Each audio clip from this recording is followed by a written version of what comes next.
मागास आणि दुष्काळी भाग म्हणून मराठवाड्याची ओळख आहे. येथे लाखो बेरोजगार आहेत. अशा अनेक गोष्टी मराठवाड्याबाबत आपल्या कानावरती पडतात. पण आता हाच दुष्काळी आणि मागास भाग रोजगारयुक्त बनणार आहे. लाखो तरुणांना रोजगार मिळणार आहे. तो कसा, जाणून घेऊयात आजच्या या व्हिडिओमधून. मराठवाड्याची पर्यटनाची राजधानी म्हणून ओळख असलेल्या संभाजीनगरास ऑटो हब म्हणून देखील ओळखलं जातं. ऐतिहासिक वास्तूच्या या भूमीत बजाज, स्कोडा, व्हिडिओकॉन सारख्या मोठ्या कंपन्या इथे आहेत.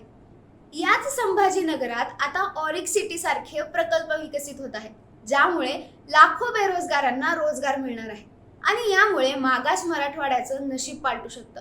ही शक्यता वर्तवली जात आहे, कारण संभाजीनगरच्या ऑरिक सिटीमध्ये पहिल्याच टप्प्यात टोयोटा, एथर एनर्जी आणि फूड पार्क सारखे 3 मोठे प्रकल्प उभारले जाणार आहेत.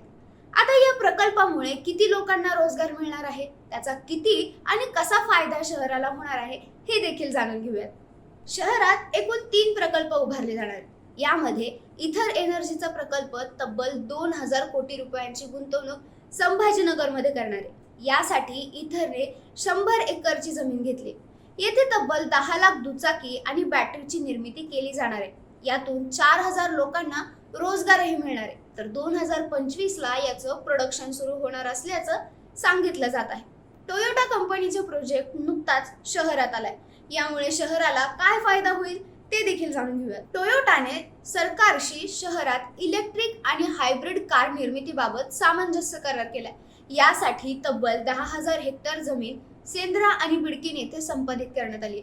यामध्ये तब्बल 20,000 कोटींची गुंतवणूक करण्यात आली असून यामुळे 8,000 प्रत्यक्ष तर 8,000 अप्रत्यक्ष लोकांना रोजगार मिळणार आहे.